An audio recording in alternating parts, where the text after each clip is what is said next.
9 अप्रैल किश्तवाड़ या यूं कहें कि जम्मू कश्मीर के इतिहास का वो काला दिन है जब इस्लामिक आतंकियों ने प्रसिद्ध समाज सेवी राष्ट्रवादी नेता चंद्रकांत शर्मा जी की नृशंस से हत्या कर उनको शहीद कर दिया था।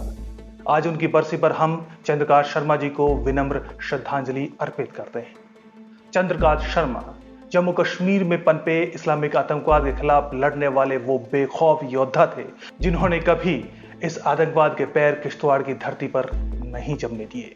19 अक्टूबर 1967 को किश्तवाड़ के ब्राह्मण मोहल्ला के एक संभ्रांत परिवार में जन्मे चंद्रकांत शर्मा बचपन से ही राष्ट्रवादी प्रवृत्ति के थे। वो देश के लिए कुछ करना चाहते थे, वो सेना में भर्ती होना चाहते थे, लेकिन 1988 में उन्होंने स्वास्थ्य विभाग की नौकरी ज्वाइन कर ली।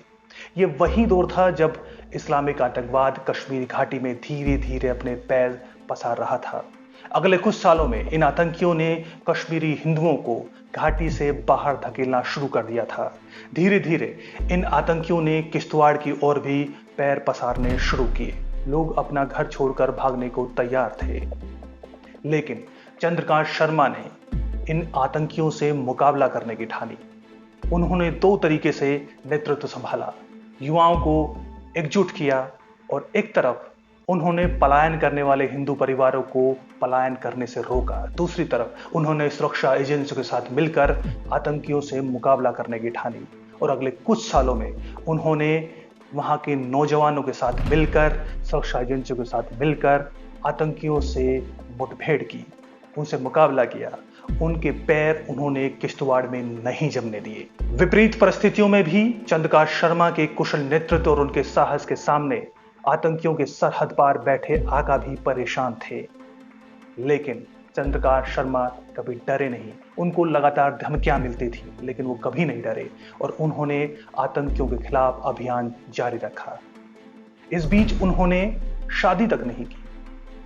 आखिरकार जब किश्तवाड़ में आतंकवाद का डर, खौफ धीरे धीरे खत्म होने लगा, 1998 में चंद्रकांत शर्मा जी ने शादी की। लेकिन इसके बाद भी चंद्रकांत शर्मा जी समाज सेवा से, राष्ट्र सेवा से लगातार जुड़े रहे। 90 के दशक में पहले वे अखिल भारतीय विद्यार्थी परिषद के साथ रहकर समाज सेवा में जुटे थे, लेकिन उसके बाद वो आरएसएस के साथ जुड़े और आरएसएस के साथ रहते हुए अगले 2 दशकों तक वो जम्मू कश्मीर में राष्ट्रवाद की आवाज को बुलंद करने में, उनको स्वर देने में एक बड़ी भूमिका निभाते रहे। इस दौरान भी वो जम्मू कश्मीर में आतंकवाद के खिलाफ अपनी लड़ाई को लड़ते रहे। नतीजा ये हुआ कि उनको लगातार आतंकियों की तरफ से धमकियां मिलती रही, लेकिन चंद्रकांत शर्मा अपने सफर से, अपने डगर से नहीं डिगे। नवंबर 2018 में जब इस्लामिक आतंकियों ने किश्तवाड़ में खुलेआम परिवार बंधुओं की हत्या कर दी, तो चंद्रकांत शर्मा ने एक बार फिर आतंकवाद के खिलाफ नेतृत्व संभाला। युवाओं को एकजुट किया, नौजवानों को इकट्ठा किया और आतंकवाद के खिलाफ आंदोलन शुरू कर दिया।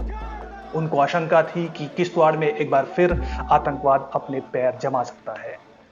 उनको लगातार धमकियां मिल रही थी, लेकिन वो पीछे नहीं हटे और किश्तवाड़ में आतंकवाद के खिलाफ लड़ाई को जारी रखा।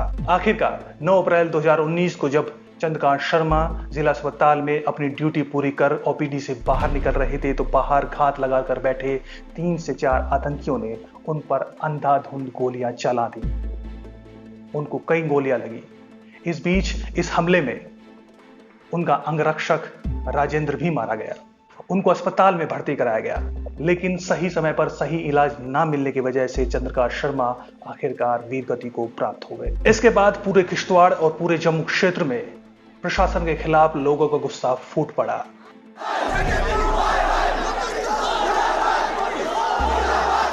नतीजा यह हुआ कि प्रशासन को इस्लामिक आतंकवाद के खिलाफ अभियान छेड़ना पड़ा।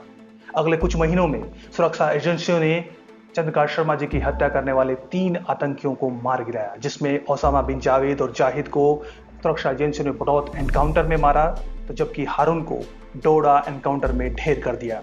आज चंद्रकांत शर्मा जी भले ही हमारे बीच ना हो, लेकिन जम्मू कश्मीर में जो उन्होंने राष्ट्रवाद विचारधारा की लौ जलाई है, उसके प्रकाश में जम्मू कश्मीर के युवा राष्ट्रवादी विचारधारा पर आगे बढ़ते रहेंगे, देश सेवा करते रहेंगे।